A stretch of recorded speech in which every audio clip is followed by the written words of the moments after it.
You're not holding it together. You're just postponing the fall that would finally set you free, and you know it. Somewhere beneath the routine, beneath the conversations and the half-slept nights, there's a silence that doesn't feel peaceful.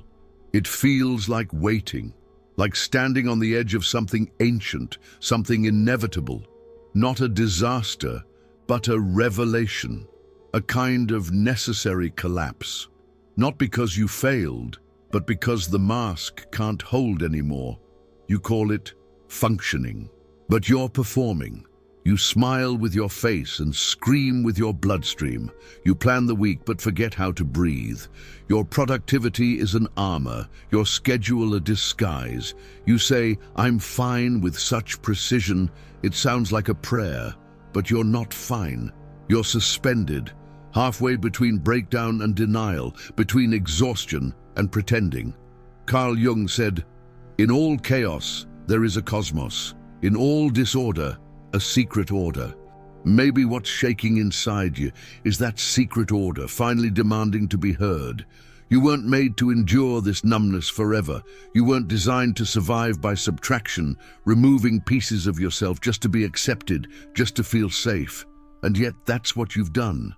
A quiet dismembering of the soul, hiding the fear, dismissing the doubt, avoiding the fall. But what if collapse is not your enemy? What if the breakdown you're avoiding is the one thing honest enough to start the real story? You must still have chaos within you, Nietzsche wrote, to give birth to a dancing star. But no one tells you what that chaos feels like. It feels like confusion, like tears without explanation, like rage for no reason, like staring at the ceiling at 3 a.m. with a voice whispering, "You can't do this anymore." You don't avoid collapse because you're weak. You avoid it because something inside you remembers what it cost the last time you let go. The panic, the shame, the silence after the silence. But this time, what waits on the other side isn't punishment, it's clarity. Because collapse, real collapse, doesn't destroy you. It unmasks you. It strips away the performance, the loyalty to who you thought you had to be. It shows you something raw, something unfinished, something real. And maybe that's the truth you've been resisting. You're not afraid of breaking down. You're afraid of who you might become once the mask finally breaks. So I'll ask you, not with urgency, but with intimacy. What if breaking down is the only honest thing you've been resisting? You think you're strong because you keep everything in place, because nothing collapses, because you haven't screamed, haven't vanished, haven't let anyone see the crack behind your eyes. You think endurance means survival, and maybe it did once, but now it's strangling you. There's a difference between stability and stillness. One is alive, the other is frozen. And you haven't been alive for a while now. You've been stiff, rigid, controlled, not out of peace, but fear. The fear that if you loosen even one thread, everything will unravel. But you already know the truth. You're not holding it together, you're holding yourself hostage. Every task, every plan, every carefully timed response, they're all part of the performance. Because if you stop, really stop, you might feel everything you've buried. And that is the terror, isn't it? Not failure, not chaos, but feeling. Because to feel would mean admitting it, that you're tired. Not just physically, but spiritually. That your smile has become a muscle memory. That your days blur, not because of how busy they are, but because you don't know why they exist. Emotional rigidity isn't strength. It's armor built out of unprocessed grief, a shield made from years of pretending. And at some point, the shield stops protecting you and starts suffocating you. You're not stable, you're numb. Because to thaw would mean crying at the wrong time. It would mean not knowing what to say when someone asks how you are. It would mean breaking the illusion that you're doing okay. But here's the paradox. Real strength isn't in holding it together. It's in letting yourself feel without falling apart. It's in bending without breaking, in whispering to yourself in the middle of the night, "I'm scared, and I'm still here." You don't have to disintegrate to become real, but you do have to unfreeze. Because there's something underneath the ice, not a weakness, but a self that remembers how to breathe. A self that isn't afraid of being seen without the armor. And maybe, just maybe, that self is waiting for you in the collapse you've been postponing. You wake up and something feels off. Not wrong, just heavy. Like you're carrying a weight without knowing where you picked it up. You brush your teeth, check your messages, pour your coffee, and somewhere in between you realize you're not really here. The collapse you fear isn't waiting around the corner. It's already happening, not with noise, not with chaos, but in silence. In the way your body stiffens without warning. In the way your eyes glaze over when someone talks to you. In the way your dreams no longer speak in images, only in exhaustion. You haven't escaped the breakdown. You've internalized it. It lives in the fatigue that sleep doesn't touch, in the scrolling you can't stop, in the way food has become ritual instead of nourishment, in the conversations you avoid, the feelings you dismiss, the voice inside that whispers, "Don't stop, just don't stop." Because if you stop, the echo might be too loud. There's a term for this, but it doesn't need a diagnosis. It's not clinical, it's spiritual, existential. It's the grief of a self you abandoned to stay functional. The ache of knowing that something inside you is withering, quietly, while the outside keeps pretending. You are a building still standing, but the foundation is already ash. And that's the hardest part. No one sees it. No one brings flowers to the funeral of your inner world. You show up, you deliver, you smile just enough, and the world calls it resilience. But it's not resilience, it's disconnection. From yourself, from what hurts, from what matters. The breakdown you fear isn't coming, it's here, in your compulsions, in the numbness, in the way you've forgotten what joy feels like without guilt attached to it. And yet, maybe that's not the end. Maybe it's a signal, not of destruction, but of a beginning too raw to be named. A quiet revolution happening beneath the skin. Not to destroy you, but to finally make space for something that tells the truth. Not the truth others want to hear, the one that sets you free. There's a version of you that looks admirable, productive, focused, consistent. You rise early, you stick to the plan, you do what needs to be done, you call it discipline. But beneath it, something trembles. Because sometimes structure is not about growth, it's about survival. Sometimes the rituals you repeat are not expressions of clarity, but distractions from a truth too heavy to face. You've turned your routines into a religion, a sacred defense against the chaos within.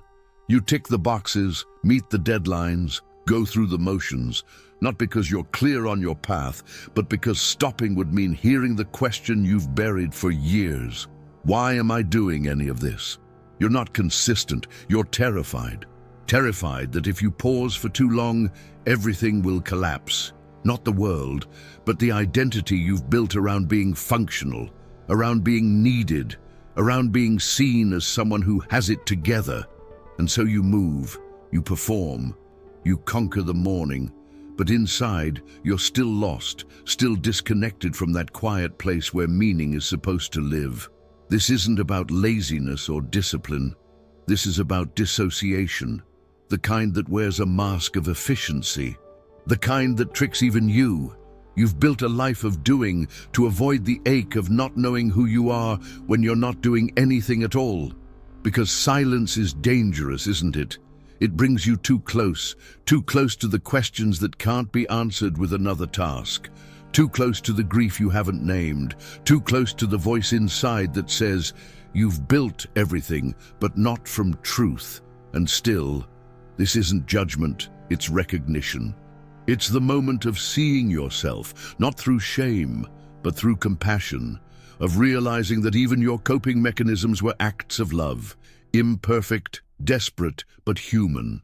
There's nothing wrong with discipline, but when it becomes a shield against your own soul, it stops being strength and becomes exile. Maybe the real courage now is to listen to the silence and ask the question again, Not to find an answer, but to remember who you were before you became a machine. We've been taught that collapse is a failure, that if your life begins to break apart, it's because something went wrong, that falling apart means losing your control, your identity, your value. But what if that's a lie whispered by a world addicted to appearances? In many ancient paths, collapse wasn't the end, it was the beginning, a rite of passage, a descent not into ruin but into truth. Because the psyche, when it has had enough of masks and roles and borrowed dreams, does not politely ask for change. It dismantles you from the inside out. And that dismantling is terrifying. It feels like death because, in a way, it is. The death of the version of you that survived by being acceptable. The death of the voice that only knew how to please. The death of your performance, the one that helped you cope but never helped you live. But the soul is not destroyed in collapse. It's revealed. Jung called it individuation, a process of becoming whole, not perfect, not enlightened, but real. And that wholeness can only emerge when the fragments are allowed to speak, when you stop running from your own ruins and descend into them fully. You must enter the underworld, not to die, but to gather the pieces of yourself you left behind to survive, the version of you that was silenced, the one that was told, be smaller, the one that felt too much, too deeply, and was labeled weak. Those aren't flaws, they are keys, keys buried in the wreckage of who you used to be. And no, this journey doesn't come with applause. There's no parade for inner resurrection. There's only darkness, and then slowly light, a quiet light that doesn't blind but reveals what you've feared, what you've lost, and what has always waited for you beneath the rubble, a self that never needed to be fixed, only found. The collapse is not a punishment. It's the initiation your soul has been whispering for, the one you've postponed for years, thinking there was another way, a cleaner way, a way that didn't hurt. But the truth is, pain is part of the path, not as a curse, but as a compass. It breaks what isn't real, so what is real can finally breathe. Look around at the people you call close, the path you call purpose. The future you describe when someone asks, where do you see yourself? How much of it is real and how much of it is strategy? Not in the ambitious sense, but in the survival sense. The kind of strategy a soul invents when it's too tired to break. So it builds instead, constructs identities, roles, expectations, not out of clarity, but defense. Because if you collapse in a fortress, at least the walls look strong.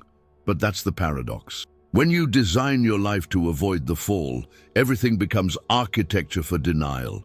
You choose the relationship not because it's intimate, but because it's stable.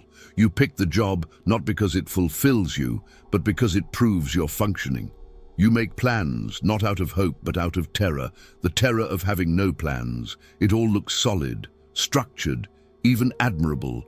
But inside, it trembles. Because when fear is the foundation, nothing feels safe.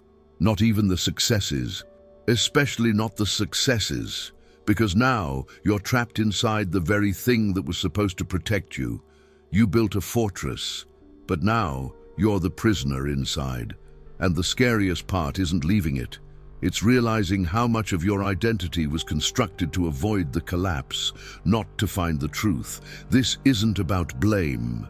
It's about recognition, about finally being honest with yourself, not to tear down your life, but to see where it no longer speaks your truth, where the design no longer fits the shape of your soul. There's no shame in building out of fear. We all do. At some point, fear is the only tool we have, but you're not there anymore. You've changed, quietly, secretly, and the walls that once held you together now hold you back. Maybe the collapse isn't destruction. Maybe it's the beginning of renovation from the inside out. Not to erase the past, but to build something that can finally breathe. Something that doesn't shake every time the wind of truth passes through. Did you enjoy the content and it made a difference for you? Click on Super Thanks and support our work. You think you're afraid of breaking, of unraveling in front of others, of not being able to hold the pieces together, but that's not the real fear. The real fear is quieter, more hidden. It's not fear of collapse. It's fear of emergence, of what might rise once the false self disappears. Because beneath every controlled smile, every perfected performance, every moment you told yourself, "This is who I need to be," there's a silent question. Who am I without this? You've built an identity designed for approval, for safety, for love that doesn't come with conditions, even though it always did. And now, the thought of shedding that identity feels like annihilation. Because if the mask falls, what's left to love? Who's left to validate? But that terror is the beginning of freedom. Because the truth is, you don't fear the collapse. You fear the emptiness that might be waiting behind it. A blank space, a silence, a version of you with no script, no audience, no applause, a you that no one trained, that no one rewarded. The ego calls this death, but it's not. It's a return, a peeling back of every layer you've wrapped around your rawness, your hunger, your ache to be real. And yes, it hurts. Because every illusion was once a survival strategy. Every mask once protected a wound too tender to expose. But you're older now, not in years, in weariness, in awareness, in the way you've started to notice that being loved for a version of you that isn't true doesn't feel like love at all. This is the turning point most never reach. The confrontation not with failure, but with falseness. Not with ruin, but with reinvention. What collapses isn't your life. It's the scaffolding, the part of you that said, "If I become this, I'll be safe." And it worked, until it didn't. Now, what you call fear might be freedom introducing itself for the first time. Not loudly, not dramatically, but in the quiet way truth always arrives. Uninvited, undeniable, and liberating. There comes a moment, not always loud, not always cinematic, when everything familiar begins to dissolve. The habits, the roles, the certainty. You can't explain it, but something in you stops resonating with the person you've been. It feels like ruin, like something sacred is being burned to the ground. And maybe it is, but not everything sacred is meant to be preserved. Some altars were built to worship your false self. Some temples were raised on the foundation of silence, shame, and survival. And now, the fire comes, not to punish, but to purify. This isn't the end, it's the undoing of the performance, the stripping of what never truly belonged to you. What aches isn't the loss of truth, it's the unraveling of the lie you've clung to for safety. And beneath that destruction, something waits. Not perfect, not glowing, not healed, but real. A self without decoration, without apology. A self that breathes without asking permission. Spiritual language often speaks of rebirth, but too often it skips over the ashes. The ash is essential. It's what remains when everything artificial burns away. It's what's left when the story ends and no one is watching anymore. The ashes you fear might be the soil your real self needs to grow. Because you were never meant to live as a performance. You were meant to emerge from the wreckage, not fixed but awakened. Not shining but grounded, not finished but finally honest. And maybe, just maybe, this isn't the end of you. It's the first moment you stop pretending and start becoming. There's a fear that if you let go, you'll vanish. That surrender means erasure. That if you stop holding the image together, there will be nothing left but absence. But the opposite is true, because what you've been carrying, the shoulds, the musts, the inherited guilt, none of it is really you. It's scaffolding, it's costume, it's noise pretending to be a voice. And surrender is the quiet act of finally turning toward the silence beneath all that noise. Not to disappear, but to reappear, authentically, fragmented maybe, but no longer hiding behind the illusion of wholeness. You don't need to lose everything to begin again, but something must die. A belief, a role, An internal narrative that's been dictating your every step with invisible chains. The one that says you'll only be safe if you never change. The one that says you can't stop or you'll be nothing. But you were never nothing. You were just edited, shrunk, curated into someone who could survive the world, but couldn't feel alive in it. Jung called it shadow integration, the process of reclaiming what was exiled. The unknown parts, the unloved parts, the powerful parts that were too much for someone once, so you made them disappear. But now, they are returning. Not with rage, but with a quiet plea. Make space for me. Let me in. Let me speak. This is not destruction, this is realignment, a rearranging of the soul's furniture, a surrender not of self, but of pretense. And every illusion you let die makes room for something unspoken, something deeply yours, to breathe. So maybe today, just one thing. One rule you inherited, one lie you've outgrown, one voice in your head that never belonged to you. Let it fall, not for drama, not for freedom, but for the quiet, radical possibility of becoming whole. Because you were never weak. You were just not yet allowed to be whole. You were never meant to hold yourself together. That was just the story you inherited, from a world that rewards performance and punishes presence, from a culture that teaches you how to function but not how to feel, from a voice in your head that confused survival with selfhood. But you're not collapsing, you're shedding. The version of you that tried so hard to be everything is finally tired. And that's not failure. That's evolution, a sacred exhaustion that no longer wants to wear masks, that no longer agrees to sacrifice the soul just to be seen. Carl Jung never said that healing would look like perfection. He said it would begin in fragmentation, that the path to wholeness would pass through shadow, through silence, through the dismembering of everything false. And Nietzsche reminded us, one must have chaos within to give birth to a dancing star, not because chaos is beautiful, but because it's honest, because it wipes the mirror clean, because it dares you to look without distortion. So look now.